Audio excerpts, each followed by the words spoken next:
Goji Center made a new vid. This is a 40 minute video. The Meg versus the InGen's Mosasaurus. I have no clue what he mean, but wait. Oh really? I didn't know that. But yeah, let's watch this new vid Goji Center just drop. Let's see what's up he got going on. Hey, yo, is my audio good? Everything good on my audio? Everything right? Everything good? I gotta know this though. I don't want to like stream it just to find out 3 hours down the line like my audio been lagging and stuff like that. So yeah, let me know. I gotta know that. Hold up.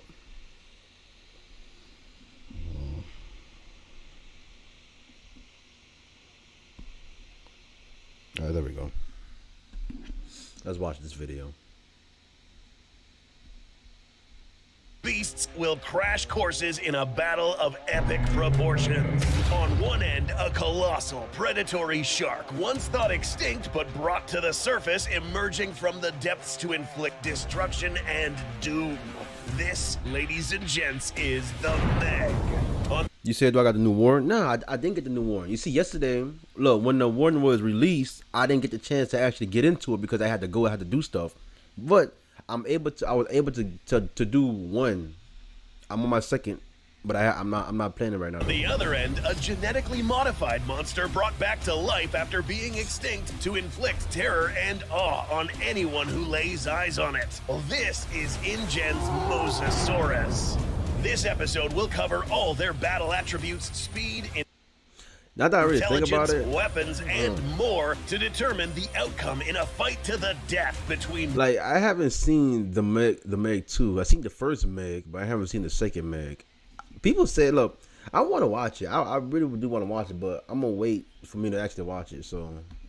Both contestants. There is only one spot in the top ranks of the ocean's food chain. Who will win? Watch till the end to find out as we witness the most epic underwater battle of all time, the Mosasaurus versus the Meg on Goji Center's brand new monster face-off. Before we enter the analysis platform, we will first make clear the proportions of these two creatures before they face each other in the arena. The Meg, or Megs, were featured in the 2018 film. Here we were introduced to a massive, previously thought extinct shark who was surpassed by an even larger second specimen that appeared later in the film. The Meg creature designers from both the book and the novel did take the time to design a shark that looked more or less similar to the paleo-accurate Otodus megalodon that existed a while ago. This animal was not 100% accurate, but it did feature a bulky... Wait, so is the Meg 2 not out where you at right now? It's out for wait, is it even out? Wait, is that movie even released yet? I thought it was already released. I thought it was already out. Build that was seen in the real-life megalodon. Thanks to this, we will be capable of estimating the weight of this creature in this simulation. Recent methods of measuring megalodon using its vertebral column suggest that this shark could measure close to 70 feet and measure 100 tons. A 60-foot megalodon could hit around 50 tons. But how does this compare to Jurassic World's Mosasaur? This marine reptile is perhaps the most misscaled creature in the Jurassic franchise, often changing its visual scale literally every time it shows up on screen. Its official size has been changed frequently as well. Despite this, the most consistent metric is around 21.9 meters, or at around 72 feet in length. Note that any slight increase or decrease in size for both of these animals will result in a drastic change in mass. But we can figure it out if we use a paleo-accurate mosasaur and scale it up to the Jurassic World's iteration of this animal. The specimen known as Penza, who was around 12.5 meters long, will help us get an estimate of the mass of Jurassic's Mosa. Using the square cube law, we can come up with an InGen Mosasaur that measures around 72 feet and weighing at around 50 tons. To come up with the most equilibrated fight possible, we will avoid using overscaled models such as this one, lest this would be an absolutely unfair squash match. Its opponent will be the first megalodon seen in the film. measuring around 55 feet in length and weighing at a whopping 65 tons. Now that we have the appropriate proportions required for an equilibrated matchup, let's now enter the analysis platform.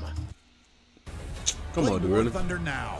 Join millions of players across the globe in massive battles on tanks, aircraft, and helicopters. Number 1, armor.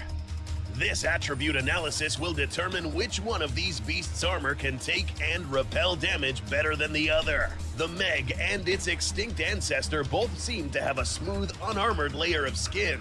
This layer, however, should not be underestimated. Upon taking a closer look, we find what is known as denticles. Small teeth that are neatly arranged along the shark's skin that serve both as armor and hydrodynamic enhancements. Not only giving the shark protection against trauma, but also reducing water resistance, helping it swim faster and quieter.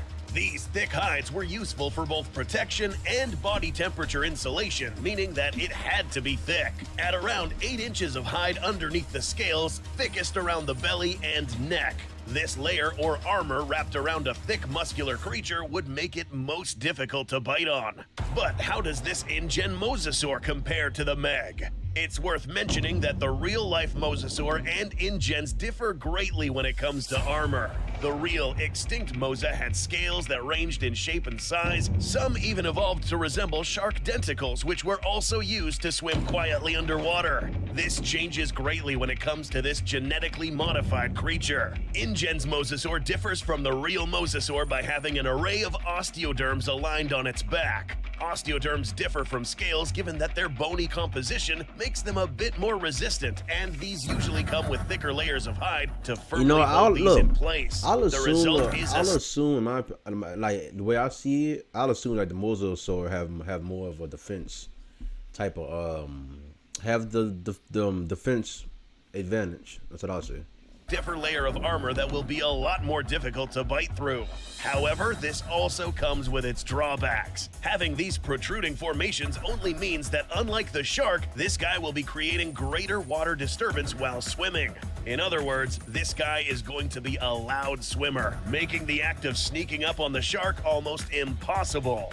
Another drawback, and perhaps the worst one, is that this crocodilian-like armor does not seem to cover the underbelly of this creature. Yes, this armor does compensate for the lack of blubber found in the real Mosasaur, allowing it to look more robust, but this coverage does not appear on this lower area, leaving it vulnerable to attacks from below. But is it still enough to win the edge? To find out, we must also take into account the shapes of these animals. On one end, we have a much more stout animal with a deceptively thick hide, making it difficult for any animal to inflict a lethal bite on a critical organ. And on the other end, we have a narrower creature with resistant armor on its upper body, but none that would provide reliable protection against a well-placed bite from below. For this reason, the first edge goes to the MEG in overall armor. Hey, I can't lie. That's a surprise. That's a surprise. I never really paid attention to under his stomach. I never paid attention to that. Number 2, vulnerability. Ooh. Initially, you would think that this is a category you don't want to win. The metric used to determine who wins the edge in this category is how well the contestant will perform in combat after the vulnerable points were critically hit. Beginning with the MEG, we find that being large means big exploitable weaknesses. In this case, the gills. Most sharks have a total of 5 gills. The designers of the MEG went ahead to give this shark 7. These gills now span a larger surface area, but why exactly are these a weakness? Let us explain.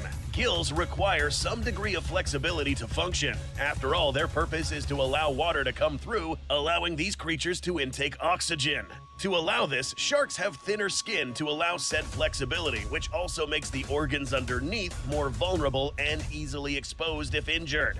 This is why they tell you to hit the most sensitive organs of a shark if you ever come in contact with one.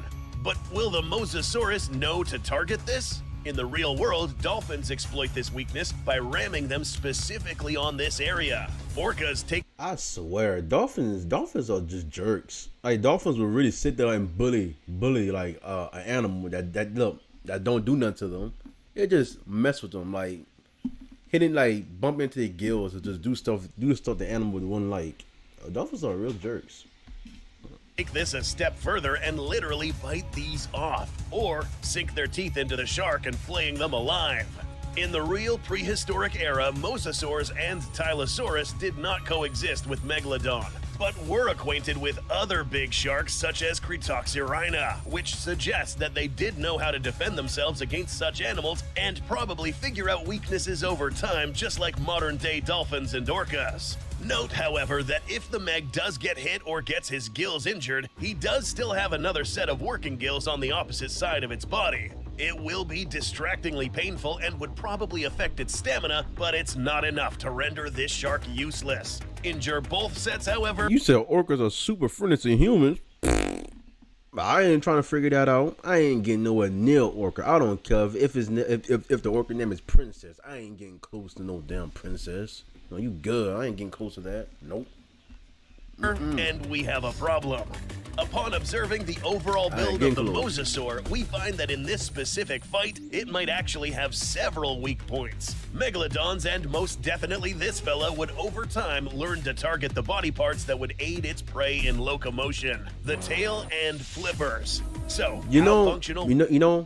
The way I see like the Mosasaur more of a speed build type, while Meg is a defense build, a defense attack build. Like I'll say that the Meg got more of a bite force and defense, while the Mosasaur got more speed and good durability on the top, while weak at the bottom. Well, the only advantage I see to the Mosasaur is the speed and the intelligence, I guess. I don't know. Let's see. Would the Mosasaur be if any one of these were critically injured? If the Meg managed to actually sink its teeth into the tail of this Mosa, it wouldn't necessarily be rendered motionless just yet. Remember, this animal, unlike whales, has a total of 4 flippers that can still aid in propulsion. It won't be as fast, but will definitely still be able to make its way around. The problems start at the loss of 2 or more flippers, but getting to this point is really unlikely, given that the Mosasaur wouldn't put itself at risk of losing more limbs, especially because it's an agile creature. So who wins the edge here? Although the Meg seemingly has less weak spots, they are relatively easy to get to by this agile creature, increasing the likelihood of the Mosasaur hitting both and rendering this animal useless sooner. In contrast, if the Mosasaur does get injured, its larger array of locomotive body parts will allow the Mosasaur to stay in the fight a lot longer. This one is close, but for this battle category, InGen's Mosasaur will take the edge when it comes to having less exploitable weaknesses. Number 3, stamina. This will determine how efficiently these animals can process oxygen, retain it, and use it for combat purposes. I say Mosasaur, but I can't really be Even sure. if water is made up of multiple oxygen molecules, it's like, it's hold on, actually it's like less oxygen. It's like this. Not just because I like Mosasaur a little better doesn't mean I'm trying to be biased on the results on what's going on, like their abilities and stuff. It's the way it is. I suspect a Mosasaur to have more. Wait, what he said? A more stamina? Yeah, I suspect that. Rich by volume than breathable air. Oxygen is a gas that can be compressed easier inside lungs and filtered into the bloodstream more efficiently than oxygen stored underwater. With this in mind, let's go visit our Meg. Large sharks like this one keep a constant supply of oxygen intake thanks to a method they used known as ram ventilation. Swimming forward, forcing water past their gills and keeping their mouth partially open, ensuring a constant steady flow of oxygen powered by muscles that can repair themselves rapidly from strain, allowing these sharks to swim onwards from the day they were born until the day they die. That's right, these animals need to constantly keep swimming or else they'll drown. So, how does this tie in with stamina? To maintain high speeds, the Meg would be able to keep this momentum thanks to their mentioned hydrodynamic skin, requiring a short burst of energy to attain a certain velocity and then resorting to less potent movements to keep them at that speed. problems begin to arise whenever this animal has to slow down, turn, and then speed up again. This will be almost impossible for the MEG in this fight because their oxygen intake is not enough to sustain many consecutive bursts of speed.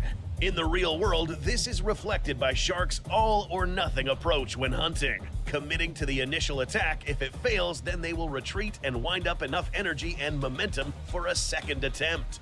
The Mosasaur is a lot different from the MEG in that it breathes air on the surface. Not only that, it's worth noting that the lungs of ancient marine creatures evolved to store as much oxygen as... Wait, the Mosasaur don't have gills? I thought the Mosasaur had gills. Wait, the Mosasaur don't have gills? Yo, I thought the Mosasaur had gills. When did I not see that? Or do it have gills? No, he said the Mosasaur breathes from land. Wow, the Mosasaur don't have gills. Oh. Possible. Equipped with lungs that could compress vast amounts of air in less room. Additionally, the blood of underwater tetrapods can carry more oxygen in the red blood cells than animals that live on land. In their case, special organs such as... You say, can a Spino kill a MEG? I mean, think about it, dude. A MEG can't go in the water. No, can't go on land. So the Spino got to go in the water. I'll say a Spino have a slim chance on beating the MEG because think about it. The Spino know how to swim, do all that good stuff, but the MEG is in the water. He live, he breathes, he do everything in the water. Like, I say the MEG will be able to kill a Spino really easy, but if the Spino knows what he's doing and is hella smart and just knows how to do certain tricks and stuff, he may be able to win. But all in all, I say a MEG solo or Spino any day of the week. But like I said before, the Spino is smart, he'll win. In large kidneys can act as extra repositories for oxygenated blood.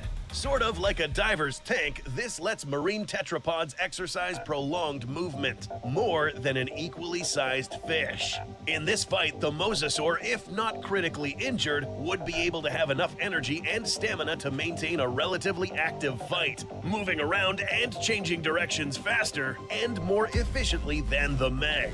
It's no wonder why air-breathing organisms ended up being the dominant force in the oceans. In this particular battle category, we learn that the Mosasaurus will be able to keep up with a prolonged fight, giving it the edge in stamina. We know you're hovering over that button, but we need your help. We have a better button, we promise. Yeah, right on time. Yeah, Rex. I say I may be the Spino, but if you really think about it, if the Spino is able to lure the MEG close to the beach and beach him somehow, then kill him, that'll work. That'll also work. Number 4, agility.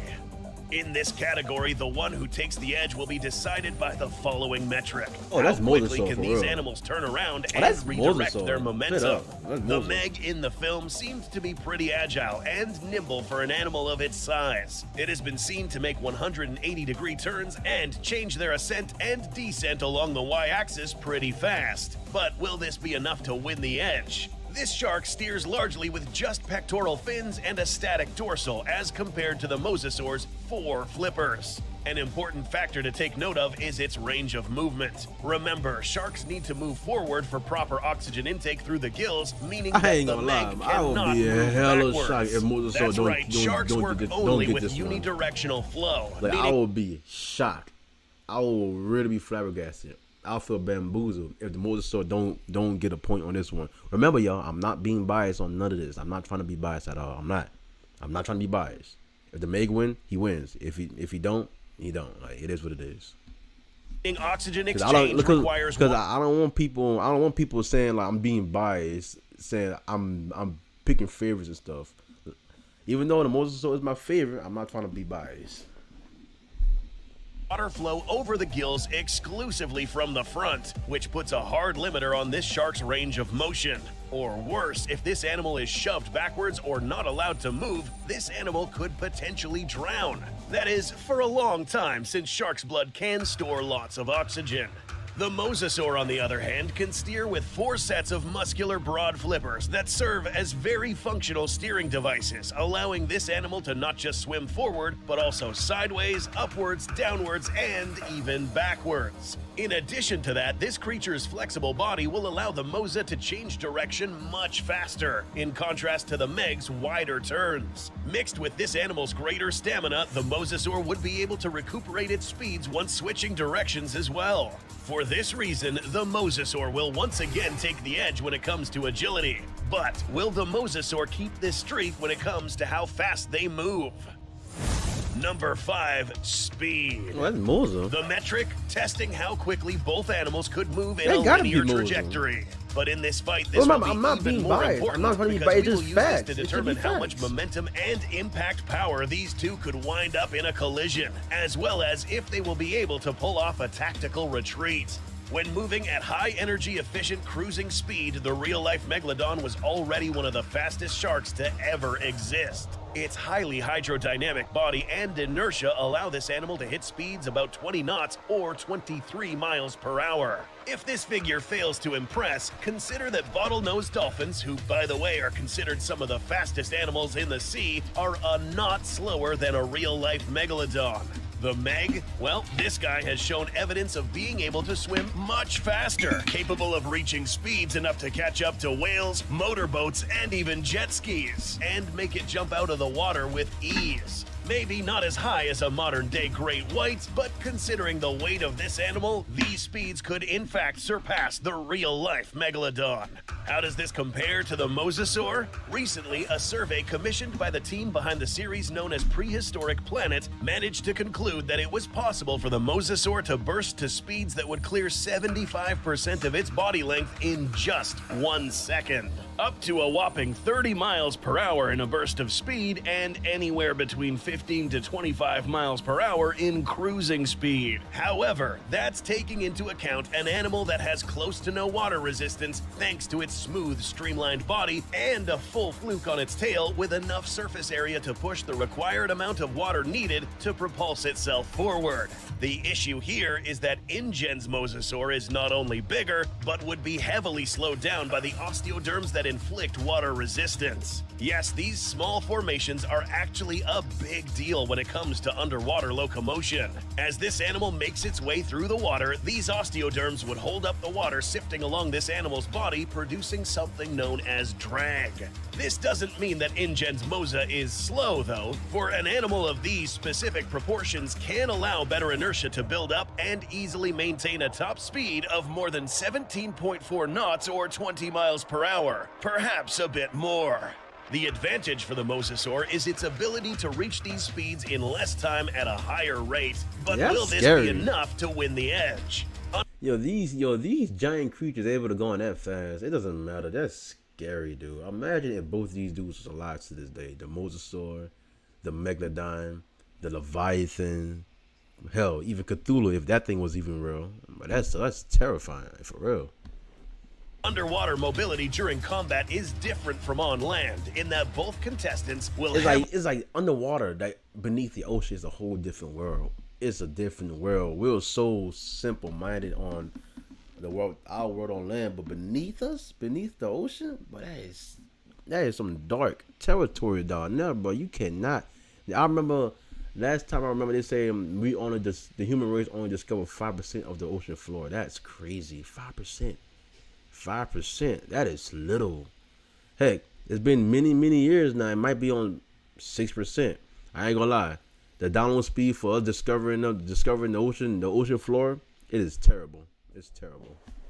Heavily rely on something called inertia, heavily affected by the top speed reached by both the MEG and the Mosasaurus. So in this case, once the MEG and the Mosa lock on each other, both animals will quickly try to wind up to top speeds. Even if the Mosasaur can reach top speed faster, the MEG will most likely have enough time to reach its top speed in a frontal encounter, simply because there will be enough space between the two animals. Not to mention the amount of momentum packed behind an impact of a Megalodon going at top speed as well. Therefore, in this category, the edge for speed will go to the MEG.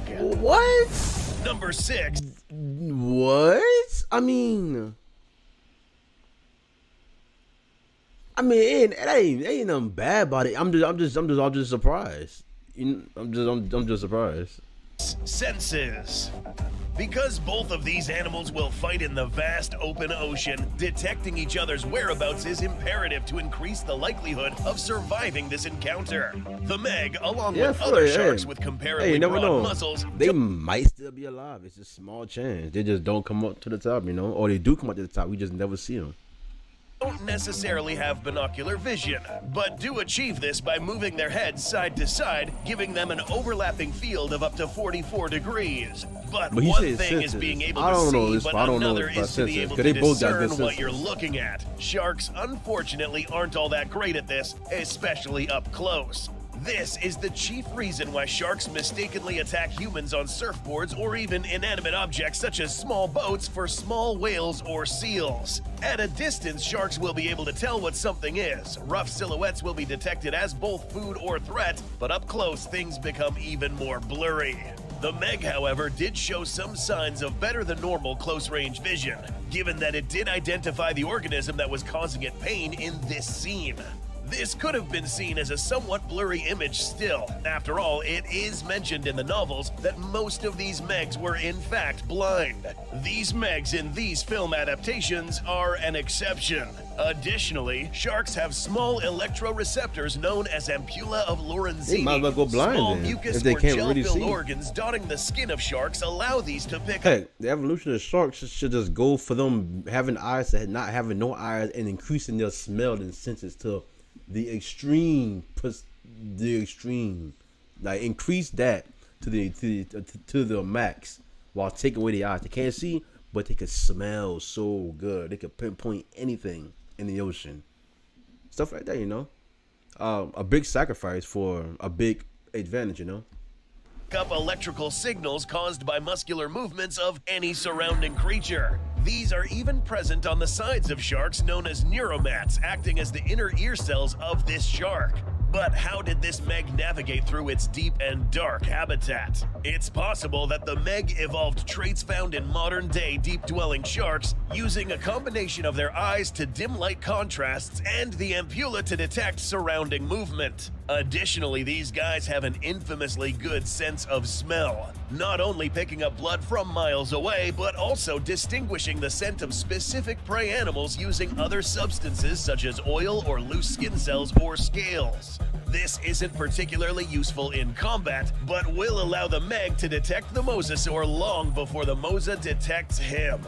InGen's Mosa brings two large eyes with some pretty neat adaptations to the battle arena. Scaling to the size of InGen's iteration of this creature, this animal's eyeballs would have been about the size of a large grapefruit, reinforced by large sclerotic ring bones for stability. These allow the eye to focus while moving quickly and changing direction underwater. Therefore, in this fight, the Mosasaur will be able to focus quickly on incoming objects and have a really good sense of where the shark is at all times, as long as it's in close proximity. Their binocular field of vision, however, is not as high as when the Meg is moving its head side to side, spanning at about 29 degrees, similar to modern-day monitor lizards. This is still enough for this scenario given their wide... Wait, for real? I never heard of that. Monocular vision. But what about their other senses, such as smell? It is known that the modern relatives of mosasaurs are snakes and monitor lizards, which wield a special body part known as a Jacobson's organ, which relies on its forked tongue to catch scent particles and scan them using this organ, sending this data to the brain for processing. The issue with InGen's version of the mosasaur is that there is no forked tongue, suggesting the lack of or a greatly diminished Jacobson's organ. This, however, could have been made up for with a better sense of hearing. Since this InGen mosasaur was a very vocal creature, it's only plausible for this animal to have a developed set of ears. On one hand, you have an oversized... Did that retarded chick actually just hit a mosasaur with a freaking... Let me go back and look at this. She just did that? Yeah, she did. She hit a freaking mosasaur with a paddle. Do you see that? Do you see? Ain't this Jurassic World Camp Cretaceous or something like that? I don't watch that show, but this is goofy. This is some goofy behavior I'm seeing right now. That is some dumb behavior right there. for this animal to have a developed set of ears. That's on more one hand, like that's more of an annoyance than anything else. Like it's like a small gnat that's keep trying to go in your nose, something like that. you have an oversized shark with capabilities of detecting the presence of another animal from miles away, making ambushing this animal practically impossible and slightly better than average shark vision. On the other, you have a creature whose vision makes it an able combatant in close range. Both abilities are important for this matchup, but because the MEG senses set it up better for an ambush against the Mosa, the MEG takes the edge in this category. Okay.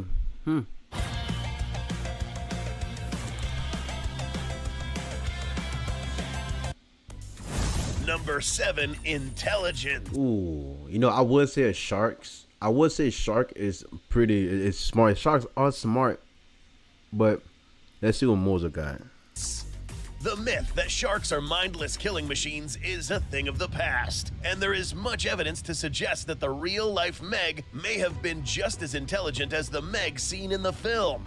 This guy did display signs of complex thought processing, such as targeting the research station's glass and determining that this thing was indeed penetrable, figuring out how to properly attack awkward, unfamiliar objects such as this rollerball, and developing strategies to effectively kill many types of powerful life forms, such as this giant squid and kraken. In the latest installment, we witnessed this MEG Hai-Chi, who managed to recognize pulses, associating them with commands. The real-life megalodon, as well as modern-day sharks, are believed to have a fairly large brain-to-body ratio as well, displaying key behaviors found in birds, mammals, and reptiles in terms of memory, coordination, curiosity, recognition, and learning. Furthermore, evidence of this animal's problem-high levels of discernment can be found in a rare fossil found in North Carolina, indicating that when targeting other carnivores, Megalodon was knowingly attacking the head of the opposing animal in an attempt to prevent retaliation from the opponent. But how does this guy compare to a mosasaur? Using real-life specimens as a base model for determining intelligence, we find that the mosasaur group, as far as monitor lizards go, were likely the smartest. The Mosasaurus was probably even smarter, as their brain cavities suggest that their brains were more bulbous and the cerebellum was larger than that of a non-archosaur reptile. How you doing, Oracle? How you This doing? implies You been cognitive doing good? abilities such as counting, distinguishing faces, social hunting, and advanced memory and learning capabilities. This is reflected by enough findings suggesting that these Wait, you said Jurassic World and Jurassic World Dominion was kind of boring. Yeah, I ain't gonna lie. It was kind of like, I say I enjoy watching The Fallen Kingdom more. Yeah, I enjoy watching like The Fallen Kingdom a lot more than Dominion. Yeah, you're right about that. Yeah, you're right. These animals were able to figure out the anatomy of their prey pretty well. For instance, there are fossils of ammonites with cracked shells, indicating that the mosasaur would crack these to disrupt their buoyancy, and going as far as both adult and juvenile tooth marks on these, suggesting that the parents would actually train the younglings on how to hunt. InGen's Mosa was likely just as intelligent, with its genome not being purely that of a mosasaur, but most likely involving other animals. An example is how this animal was suspiciously friendly to humpback whales, possibly even able to communicate with each other, given that this animal does emit whale-like vocalizations throughout its appearances. Furthermore, this animal's curious tendencies and even figuring out ways to hunt outside its typical By all means, I suspect a mosasaur to eat a whale for breakfast. Wait, hey, do y'all think the mosasaur inside the Jurassic World series got a little bit of like whale DNA inside of him or inside of her or something? Y'all think that's possible? I don't know. I mean, cause the Jurassic World stuff, dinos are all mixed creatures. Like the Adonis is a Rex and a raptor, and the Endo is a Rex and a raptor again. More of a raptor than a Rex, something like that. habitat implied that it's a very figurative creature, meaning that the longer the fight plays out, the better it will figure out the MEG. As far as figuring things out on the spot, the edge will go to the mosasaur. But before we move on to weaponry, there's another equally important factor to discuss. Number 8, Hey, experience. I'll be right back. I'll be right back. Give me a second, y'all. I'll be right back.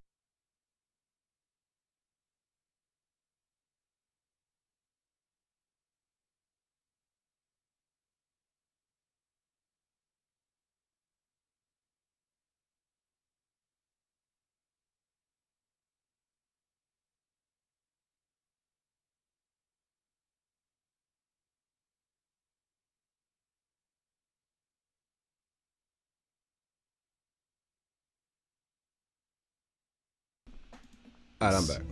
Unlike the previous section where the most figurative creature wins the edge, now we'll take into account the repertoire of opponents that each of these had to face throughout their respective lifespans.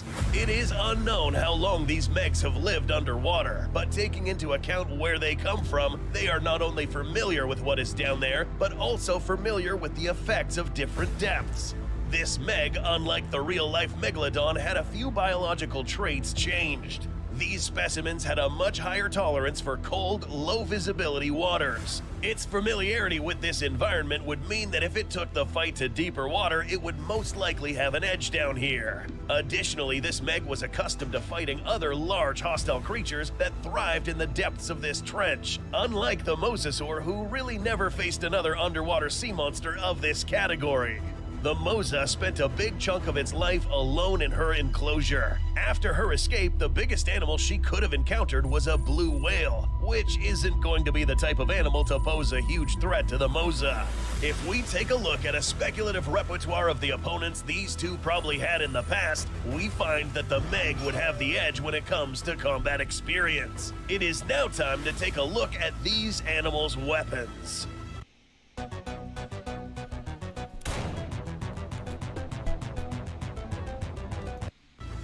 Number 9, bite effectiveness. I get it something to the animal Meg. that takes this edge will prove that it has the strongest, most effective bite, as well as being equipped with the best arrangement of teeth. Beginning with the Megalodon, these animals lived up to their name by having the most deadly set of teeth of any marine creature in existence. These teeth are a bit similar to those of a great white shark, but different in that they are wider and much more robust. Flat on the outward-facing side and rounded in the inner, this helped transfer impact force along the wide shape of the tooth. These were mounted on individual jaws that were not attached to the skull of the shark. These moved independently. That's right, this adaptation of the jaws allows the shark to lift their head and thrust their mouth forward to bite prey. Some real-life sharks' jaws are reinforced with calcium salt deposits that give the surrounding cartilage more strength, allowing this shark to both inflict and soak up massive amounts of impact force.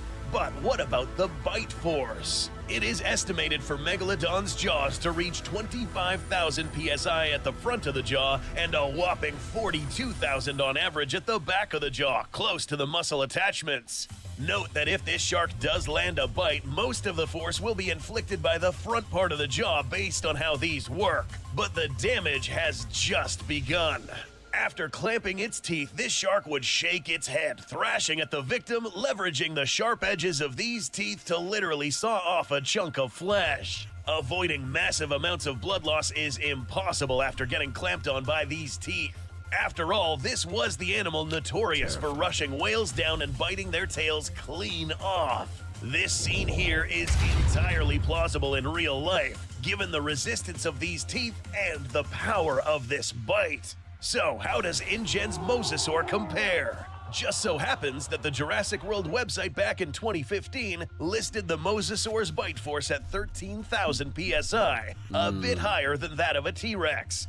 However, PSI is admittedly a somewhat shaky metric to use since it really relies on a specific amount of surface area of effect as much as it does on actual force. An animal with a specific amount of teeth would have a much higher PSI than an animal that has more teeth making contact on a certain object, distributing the same force on more pressure points. Therefore, it's possible that the bite force of this Mosasaur would have fluctuated as its teeth arrangements changed as well, or depending on the type of target it would bite on. Mosasaur teeth come in different varieties, but can be described as conical, curved, robust, and slightly serrated, similar to those of a killer whale. Scaling up to InGen's Mosa, these would be a whopping 6 to 8 inches long, with the longest being around the middle of the jaw. In order for these to inflict maximum damage, these would first have to pierce and then rely on violent muscular movements for it to tear. But I can't lie, you learn something every single day. I didn't know the less teeth you have, the more PSI you have, or something like that. If PSI was what he even said. flesh. When we combine this type of bite damage with the momentum of the impact, we are dealing with a type of bite that could inflict deep, piercing wounds if the Mosasaur manages to wrap its mouth around that body part. Both of these two types of bite methodologies are quite devastating, but only one of these will win the edge in this battle. Because of the build of these two creatures, the stout build of the MEG will make it most difficult for the Mosasaur to actually open its jaw wide enough to clap down and rip flesh comfortably, limiting these bites to the narrower areas of its body. For this reason, and because it has a much more deadly bite, the Megalodon takes a critical edge when it comes to bite effectiveness. Yeah, I can get that to the MEG. Believe it or not, there is more these two have to offer in terms of weaponry. Number 10, auxiliary damage. Upon first glance, these creatures would seem like they can't do much else other than to bite each other to death, but you'd be wrong. Both of these creatures, as well as other marine animals, have been seen countless times to deploy another attack methodology, ramming. That's right, both of these animals are capable of exercising this maneuver to maximum effect. But who does this better? To find out, we'll have to account for three important factors: speed, acceleration, and surface area. Sharks are very well capable of ramming into prey, sometimes on purpose, but mostly to set themselves up for a follow-up bite. This can be done from the side or from below. As sharks age, their cartilage can also harden, approaching a density similar to that of bone, making this lightweight and strong material perfect for this sort of attack. Their nose, however, is pretty wide, meaning that any force, thanks to their superior swimming speed, will be mitigated because it will be spread along a wider surface area. This MEG can accelerate faster than your average shark, however, so this guy will have a higher ramming force than a real-life megalodon. This was seen in how this MEG effortlessly rams into reinforced objects such as hardened glass or steel. On the other hand, we have a slightly slower Mosasaur, but one that can accelerate much faster and has a smaller nose. At first, you'd think that a smaller nose would inflict less force, but guess again. In this particular battle, this small nose will inflict literally tons of force on a large, stout opponent, increasing the probabilities of a perfect hit. How much force? Around 26,000 pounds per square inch, traveling at 16 miles per hour, assuming this was a perfect hit. Admittedly, most hits would reach levels lower than this, but really strong nonetheless. This would be enough to send pressure waves into the body, bypassing any armor or tissue, bruising the muscles underneath and rattling the internal anatomy. And on the off chance that this Mosasaur hits the gills, then we have a serious wound. Despite the shark's larger size and mass, the Mosasaur will be able to ram it with much harder force with little effort. Not to mention that this thing could ram more frequently, given that it is in fact more agile and can... if you think about it, if humans really have the ability to bring these creatures back, and they will do it. They will do it. And then we see on the news a Mosasaur, a MEG just chopping a whale in half in front of millions of people. They would do that. They will revive the creature if they could and set them out in the wild and do whatever if they could. Yeah, they'll do that. But we'll have new ingredients in the marketplace, like you want Mosasaur tail, you want Mosasaur fin. How about a Mosasaur teeth for decorations? Or maybe a MEG tail or a MEG fin, something like that. Accelerate much faster. Compare the piercing power of a sledgehammer compared to that of a pickaxe moving at a slightly slower speed. The same applies here. For auxiliary damage, the Mosasaur takes the edge. We are almost ready to unleash these monsters to the battle arena. But first, we'll take one last set of important factors into account. X factors. The legendary A-10 Warthog arrives in the War Thunder online action game. The sound of a 7-barreled gun. As discussed previously, both of these creatures differ greatly in how they process oxygen in their system. But perhaps the greatest difference of all is how frequently they acquire this element, or how they can die of the lack thereof. In the MEG's case, oxygen is acquired at all times as long as it's swimming forward. Any force that will prevent it from doing so for prolonged periods of time, or if it allows repeated damage to the gills, will cause this shark to drown. As this battle plays out, the MEG will run the risk of the Mosasaur finding this out. So, the quicker this battle ends, the better. The Mosasaur does not have the ability to extract oxygen from the water itself. Yeah, that's crazy. I never realized that a Mosasaur do not have gills. I always thought Mosasaurs had gills or just somewhere on them. Must swim up to take a gulp of air after its oxygen depletes. The risk here is losing enough limbs to prevent it from swimming upwards, or worse, being ambushed from below with an impact lethal enough to collapse the lungs. The stakes are high for these two creatures. Let's now enter the simulation platform. Let's see who wins.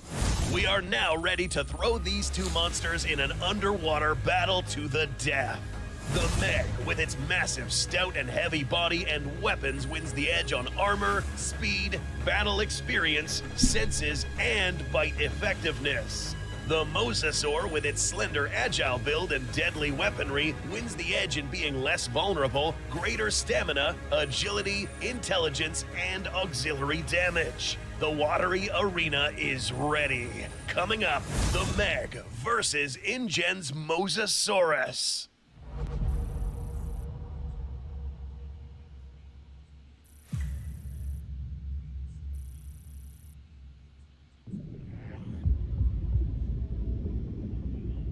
This is gonna be good. This is gonna be real good. Let's see who solves.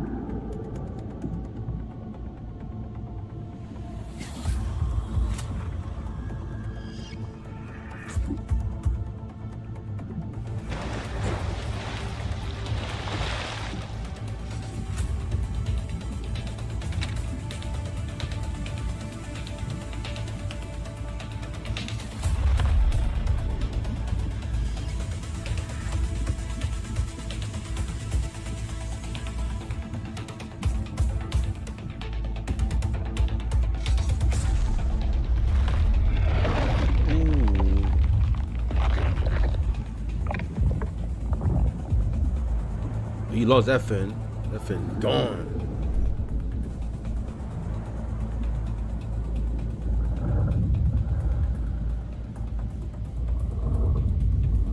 I'll be mad as hell if I lose a fin.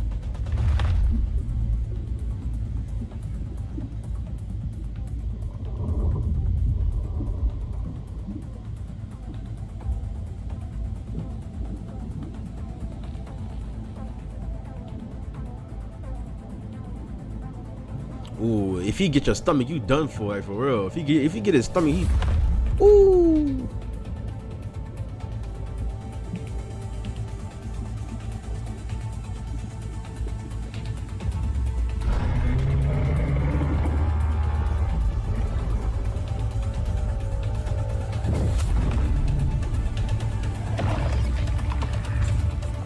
Well, you shouldn't have done that. You shouldn't have did that. Ooh, you shouldn't have did that. Ooh. Look like to me the man got it in the bag. Ooh, I know that hurt. Oh, I think you done for. Oh, you done for, buddy. You done for.